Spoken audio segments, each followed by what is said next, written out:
സുപ്രധാനമായ ഒരു വാർത്ത കൂടി ഈ ഘട്ടത്തിൽ വരികയാണ്. മുരാരി ബാബു അറസ്റ്റിൽ എന്നുള്ളതാണ്. ചോദ്യം ചെയ്യലിന് ശേഷം ഇപ്പോൾ മുരാരി ബാബുവിന്റെ അറസ്റ്റ് രേഖപ്പെടുത്തിയിരിക്കുകയാണ്. ശബരിമല സ്വർണ്ണ തട്ടിപ്പിൽ അങ്ങനെ രണ്ടാമത്തെ അറസ്റ്റാണ് രേഖപ്പെടുത്തുന്നത്. രണ്ടാം പ്രതിയായ മുരാരി ബാബു അറസ്റ്റിലായിരിക്കുന്നു. വൈദ്യപരിശോധനയ്ക്ക് ശേഷം റാന്നി കോടതിയിൽ ഹാജരാക്കും. ഇന്നലെ രാത്രിയാണ് മുരാരി ബാബുവിനെ പ്രത്യേക അന്വേഷണ സംഘം കസ്റ്റഡിയിലെടുത്തത്.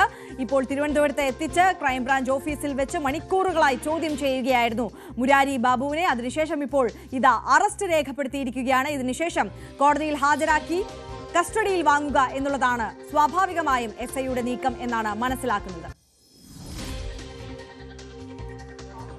സാരംഗ് സുധാകരൻ നമുക്കിപ്പം വിവരങ്ങളുമായി ചേരുകയാണ്. സാരംഗ്, ഇപ്പോൾ നമ്മൾ പ്രതീക്ഷിച്ചതുപോലെ തന്നെ ഈ അറസ്റ്റ് രേഖപ്പെടുത്തുന്നതിലേക്ക് കടന്നിരിക്കുന്നു SIT. ഇനിയുള്ള നീക്കങ്ങൾ എങ്ങനെ?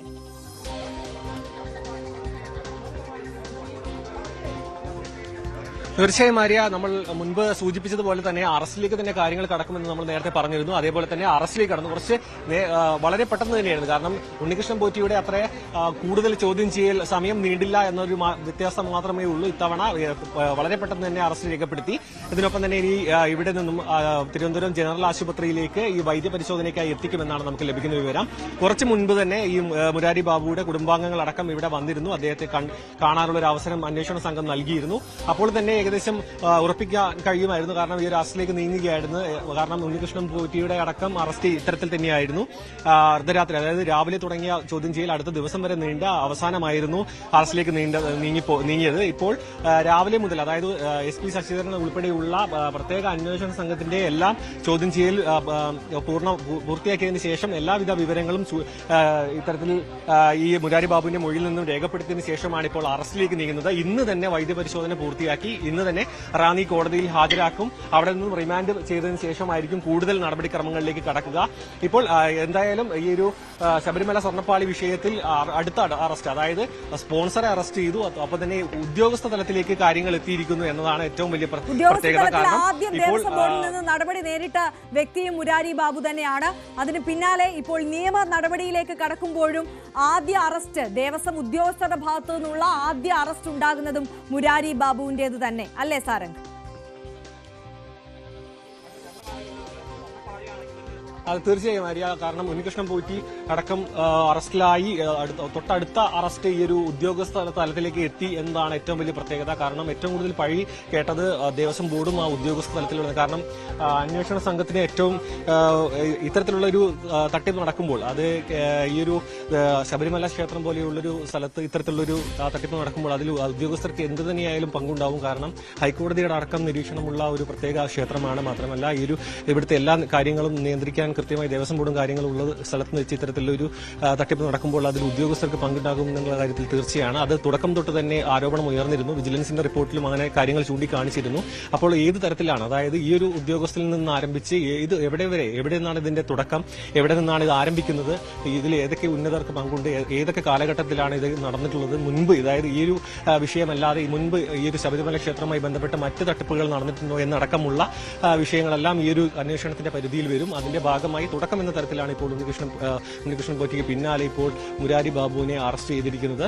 കൂടുതൽ നടപടിക്രമങ്ങളുമായി പോലീസ് മുന്നോട്ട് പോകും. ഇനി റാന്നി കോടതിയിൽ ഹാജരാക്കിയതിന് ശേഷമുള്ള നടപടിക്രമങ്ങളിലേക്ക്, അതിനുശേഷമായിരിക്കും മറ്റ് തലങ്ങളിലേക്ക് അന്വേഷണം പുരോഗമിക്കുക. ആര്യ, സാരംഗ്, നമുക്കറിയാം ഹൈക്കോടതി ചൂണ്ടിക്കാണിച്ച ഒരു പ്രധാനപ്പെട്ട കാര്യം ഈ സ്വർണ്ണക്കൊള്ളയിൽ അതിൽ പങ്കെടുത്തിട്ടുള്ളത് ഒരു വലിയ റാക്കറ്റ് ആകാം. സ്വാഭാവികമായും ഒരു വ്യക്തിക്കോ രണ്ടു വ്യക്തിക്കോ മാത്രം ചെയ്യാൻ സാധിക്കുന്നതല്ല ഈ തട്ടിപ്പ് എന്നുള്ളത്. അതിലിപ്പോൾ ദേവസ്വം ബോർഡിലെ ഉദ്യോഗസ്ഥരാണോ അതോ മറ്റ് രാഷ്ട്രീയ പ്രതിനിധികളാണോ പങ്കാളികളായിട്ടുള്ളത് എന്നുള്ളത് ഈ ഘട്ടത്തിൽ വ്യക്തമല്ല. പക്ഷേ ആ വലിയ ശൃംഖലയിലെ ഏറ്റവും ഇങ്ങേ അറ്റത്തെ കണ്ണിയാണ് ഉണ്ണികൃഷ്ണൻ പോറ്റി എന്ന് കോടതി വ്യക്തമാക്കുന്നു. ആ കണ്ണിയുമായി ഏറ്റവും അടുത്ത് നിൽക്കുന്ന വ്യക്തിയാണ് മുരാരി ബാബു. അപ്പോൾ മുരാരി ബാബുവിനെ ചോദ്യം ചെയ്യുന്നതിലൂടെയാകാം ഇനി ഒരുപക്ഷെ വമ്പൻ സ്രാവുകളിലേക്ക് SITക്ക് എത്താൻ സാധിക്കുക, അല്ലേ?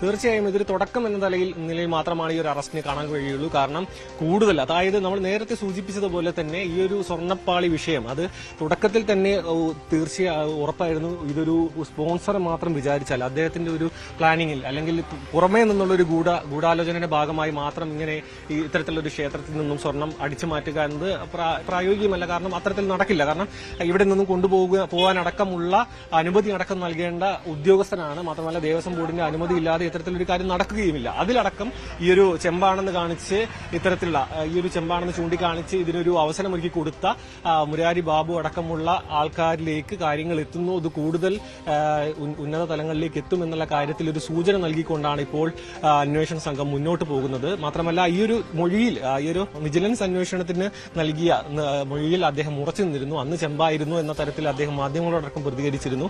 പക്ഷെ അങ്ങനെയാണെന്നുണ്ടെങ്കിൽ ആ ഒരു മൊഴിയുടെ അടിസ്ഥാനത്തിൽ നോക്കിയാണ് 2019 ആണോ അതിന് മുൻപ് ഇത്തരത്തിൽ തിരിമറികൾ നടന്നിട്ടുണ്ടോ? കാരണം വലിയൊരു കാലഘട്ടമാണ്. വിജയ് മല്യയുടെ സമയം, അതായത് 98-99 സമയത്ത് പൂശിയ സ്വർണം പിന്നീട് 2019 ആ ഒരു ബന്ധപ്പെട്ട കാലയളവിൽ കൂടുതൽ ഇത്തരത്തിലുള്ള തിരിമറികൾ നടന്നിട്ടുണ്ടോ? ഘട്ടം ഘട്ടമായിട്ടാണോ ഇങ്ങനെ തിരിമറി നടന്നിട്ടുള്ളതോ?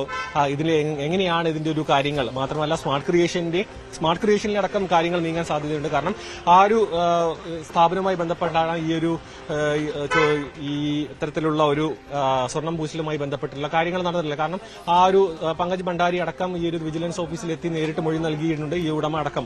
അപ്പോൾ ഇനി ഈ ഉദ്യോഗസ്ഥ തലത്തിലേക്കും ഈ സ്മാർട്ട് ക്രിയേഷന്റെ ഭാഗത്തേക്കും രണ്ട് തരത്തിലേക്കുള്ള അന്വേഷണം നീങ്ങാൻ സാധ്യതയുണ്ട്. ഏതൊക്കെ പല വ്യക്തികളും, അതായത് മുൻപ് വിജിലൻസിന്റെ അന്വേഷണത്തിൽ ഈ ഒരു പുറമെ വരാത്ത പല പേരുകളിലും ഈ ഒരു പ്രത്യേക അന്വേഷണ സംഘത്തിന്റെ കണ്ടെത്തലുകളിൽ പുറത്തേക്ക് വരുന്നുണ്ട്. അത് ഇതിന്റെ ഒരു വലുപ്പം എത്രത്തോളമാണെന്നാണ് ഇപ്പോൾ അന്വേഷണ സംഘത്തിന്റെ നിർണായക ഘടകം എന്ന് പറയുന്നത് സാരംഗ്. അതായത് മുരാരി ബാബുവിന് പങ്കുണ്ട് എന്നുള്ളത് വ്യക്തമാണ്. പക്ഷേ മുരാരി ബാബു ആരുടെയെങ്കിലും നിർദ്ദേശമനുസരിച്ച് നടപടികൾ നീക്കിയ ഇത്തരത്തിൽ മെഹസറിൽ ചെമ്പെന്നെഴുതിയ ഒരു വ്യക്തിയാണോ, അല്ലെങ്കിൽ ഡയറക്ട്ലി തന്നെ ഈ ഗൂഢാലോചനയിൽ പങ്കെടുത്ത് ആ തട്ടിപ്പിന്റെ പങ്കുപറ്റിയ ഒരു വ്യക്തി തന്നെയാണോ എന്നത്, ആ റോൾ എന്തായിരുന്നു എന്ന് കണ്ടെത്തുകയാണ് SITയെ സംബന്ധിച്ച് ഈ ഘട്ടത്തിൽ ഏറെ നിർണായകം, അല്ലേ?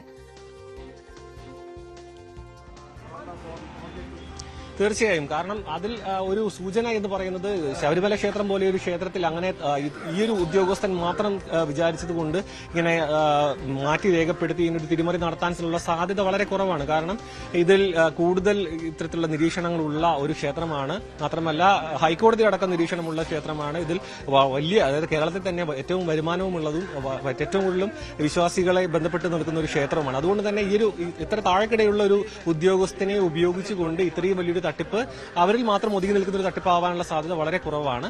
കൂടുതൽ ഉന്നതരുടെ മൗനസമ്മതമോ അല്ലെങ്കിൽ അവർ അറിഞ്ഞുകൊണ്ടോ മറ്റും ആയിരിക്കണം ഈ ഇത്തരത്തിലുള്ള ഒരു സംഭവം നടന്നിട്ടുള്ളത് എന്നത് കാര്യം തീർച്ചയാണ്. പക്ഷേ അവരിലേക്ക് എത്രത്തോളം എത്താൻ കഴിയും, ഇതിന്റെ തുടക്കം എവിടെ നിന്നാണ്? കാരണം ഇത് വളരെ കൃത്യമായി പ്ലാൻഡ് ആയിട്ടുള്ള ഒരു സംഭവമാണ്. കാരണം ഇത്തരത്തിൽ ചെമ്പാണെന്ന് മാറ്റി കാണിക്കുന്നു, അതിനൊപ്പം അവിടെ കൊണ്ടുപോകുന്നു, ഇത്തരത്തിൽ ഈ ഒരു കട്ടിളപ്പാളി അടക്കമുള്ള പല സ്ഥലങ്ങളിൽ എത്തിക്കുന്നു, പൂജ നടത്തുന്നു. അങ്ങനെ ഇതൊരു വലിയ ബൃഹത്തായിട്ടുള്ള ഈ ഒരു ഗൂഢാലോചനയും അത്തരത്തിലുള്ള ഒരു തിരിമറിയുമാണെന്നുള്ള കാര്യം തീർച്ചയാണ്. കാരണം ഈ ഒരു സ്വർണം അടിച്ചു മാറ്റുന്നതിനൊപ്പം തന്നെ മറ്റു പല വഴിക്കും ഈ ഒരു പണം സമ്പാദിക്കുക, അത്തരത്തിലുള്ള കാര്യങ്ങളിലേക്ക് എത്തുന്നു. മാത്രമല്ല ഈ ഉണ്ണികൃഷ്ണൻ പോറ്റി അടക്കം കഴിഞ്ഞ പ്രാവശ്യം ഈ അറസ്റ്റ് ചെയ്ത സമയത്തടക്കം മാധ്യമങ്ങളോട് പറഞ്ഞു തന്നെ കുടുക്കി എന്ന് പറയുന്നു. അത്തരത്തിലുള്ള ആരാണ് കുടുക്കി എന്നുള്ള കാര്യത്തിൽ ഒരു വ്യക്തതയില്ല. അങ്ങനെ ഇത് വലിയൊരു നമ്മൾ കേരളം കണ്ടതിൽ തന്നെ ഒരു ക്ഷേത്രവുമായി ബന്ധപ്പെട്ട് നിൽക്കുന്ന വലിയൊരു തട്ടിപ്പ്. ഇതിന് മുൻപ് ഇത്തരത്തിലൊരു തട്ടിപ്പ് ഇത്തരത്തിലുള്ള, അതായത് വളരെ പ്രധാനപ്പെട്ട ഒരു ക്ഷേത്രവുമായി ബന്ധപ്പെട്ടുള്ള ഒരു ഇത്തരത്തിലൊരു തിരിമറി അല്ലെങ്കിൽ ക്രമക്കേട് കേരളം മുൻപ് കണ്ടുകേട്ടിട്ടില്ല. അത്തരത്തിലുള്ളൊരു വലിയൊരു സംഭവത്തിലേക്കാണ് ഈ കാര്യങ്ങൾ നീങ്ങുന്നത്. ഇതൊരു ദേശീയ ശ്രദ്ധ ഇപ്പോൾ നിലവിൽ തന്നെ ആകർഷിച്ചു കഴിഞ്ഞിട്ടുണ്ട്. ഇനി കൂടുതൽ അറസ്റ്റുകളിലേക്ക് നീങ്ങുമ്പോഴും മറ്റ് സംസ്ഥാനങ്ങളിലേക്ക് അടക്കം ഈ ഒരു സ്വർണം കൊണ്ടുപോയി എന്ന് പറയുന്നു. അതായത് ഇവിടെ നിന്നും ഇത്തരത്തിൽ തട്ടിപ്പിലൂടെ സ്വന്തമാക്കിയ സ്വർണം പല സംസ്ഥാനങ്ങളിലേക്കും ഇത്തരത്തിൽ നൽകി എന്ന് പറയുന്നു. അത് കണ്ടെത്തുക എന്നുള്ളത് അന്വേഷണ സംഘത്തിന് ഏറ്റവും ശ്രമകരമായ ഒന്നാണ്. കാരണം ഈ ഒരു തെളിവ് കണ്ടെത്തുക അല്ലെങ്കിൽ തൊണ്ടിമുതൽ കണ്ടെത്തുക എന്നത് വളരെ പ്രധാനപ്പെട്ടാണ് ഏതൊരു അന്വേഷണത്തിലും. അത് വലിയൊരു പ്രതിസന്ധിയായി നിലനിൽക്കുന്നു. മാത്രമല്ല ഇതിൽ എത്രത്തോളം എത്രത്തോളം ഈ ഒരു അന്വേഷണ സംഘത്തിന് എത്താൻ കഴിയും എന്നുള്ളൊരു ചോദ്യമാണ്. കാരണം ഹൈക്കോടതിയുടെ നേരിട്ടുള്ള നിരീക്ഷണം ഉണ്ടെങ്കിലും ഈ ഒരു ദേവസ്വം ബോർഡിലേക്കും ആ സമയത്തുള്ള ദേവസ്വം പ്രസിഡന്റും ആ സമയത്തുള്ള ഉദ്യോഗസ്ഥരിലേക്ക് അടക്കം എത്തേണ്ടതുണ്ട്. ആ സമയത്തുള്ള രേഖകൾ എത്രത്തോളം കൃത്രിമത്വം കാണിച്ചിട്ടുണ്ടെന്നുള്ള കാര്യത്തിലടക്കം അന്വേഷണ സംഘത്തിന് ഒരു വ്യക്തത വരുത്തേണ്ടത്. അതുകൊണ്ട് തന്നെ ഇതൊരു തുടക്കമായി മാത്രമേ ഇപ്പോഴുള്ള ഈ അറസ്റ്റ് നമുക്ക് കാണാൻ കഴിയുള്ളൂ. തീർച്ചയായും വമ്പൻ സ്രാവുകളിലേക്ക് എത്തുന്നതിനുള്ള ഒരു തുടക്കഘട്ടം, ആദ്യപടി എന്ന തരത്തിൽ മാത്രമേ ഈ ഘട്ടത്തിൽ മുരാരി ബാബുവിന്റെ അറസ്റ്റിനെ കാണാൻ സാധിക്കുകയുള്ളൂ. എന്തായാലും പ്രഥമ ദൃഷ്ട്യാ മുരാരി ബാബുവിന്റെ കുറ്റം എന്ന് പറയുന്നത് സ്വർണമെന്ന് പൂർണ്ണ ബോധ്യം ഉണ്ട് എന്നിരിക്കെ ചെമ്പ് എന്ന് മെഹസറിൽ എഴുതി നൽകി ഉണ്ണികൃഷ്ണൻ പോറ്റിയെ ഈ തട്ടിപ്പിന് സഹായിച്ചു എന്നുള്ളതാണ്. 35 വർഷമായി ദേവസ്വം ബോർഡിൽ ഉദ്യോഗസ്ഥനായിട്ടുള്ള വ്യക്തിക്ക് 1998 അവിടെ സമർപ്പിക്കപ്പെട്ടത് സ്വർണമാണ് എന്ന് കൃത്യമായ ബോധ്യമുണ്ടായിരുന്നു. എന്നിട്ടും ചെമ്പാണ് എന്ന് എഴുതി നൽകിയതാണ് മുരാരി ബാബുവിന്റെ ഭാഗത്തുനിന്നുണ്ടായ ആദ്യത്തെ ഒരു തെറ്റായി ഇപ്പോൾ നമുക്ക് ഈ ഘട്ടത്തിൽ എടുത്തു കാണിക്കാൻ കഴിയുന്നത്. അതിനുശേഷം 2023-ലും 2024-ലും എല്ലാം ഈ തട്ടിപ്പിന് കൂട്ടുനിൽക്കുകയായിരുന്നു. അതിന്റെ തെളിവ് നശിപ്പിക്കാൻ അടക്കം കൂട്ടുനിന്നു എന്ന ഗുരുതരമായ കുറ്റകൃത്യം അദ്ദേഹത്തിന്റെ മേൽ ഈ ഘട്ടത്തിലുണ്ട്. പക്ഷേ അദ്ദേഹം മറ്റൊരാളുടെ അല്ലെങ്കിൽ മറ്റ് ഏതെങ്കിലും ഒരു വലിയ സംഘത്തിന്റെ നിർദ്ദേശാനുസരണം ചെയ്തതാണോ അതോ സ്വമേധയാ ഈ തട്ടിപ്പിന്റെ ഭാഗമാവുകയായിരുന്നോ എന്നതാണ്. കൃത്യമായ റോൾ എന്താണ് എന്നുള്ളത് കണ്ടെത്തുകയാണ് ഇനി ഏറെ നിർണായകം. എന്തായാലും സ്വർണ്ണക്കൊള്ളയിൽ രണ്ടാമത്തെ അറസ്റ്റ് രേഖപ്പെടുത്തിയിരിക്കുന്നു. അല്പസമയത്തിനകം തന്നെ റാന്നി കോടതിയിൽ ഹാജരാക്കി കസ്റ്റഡിയിൽ വാങ്ങും എന്നുള്ളതാണ് മനസ്സിലാക്കുന്നത്.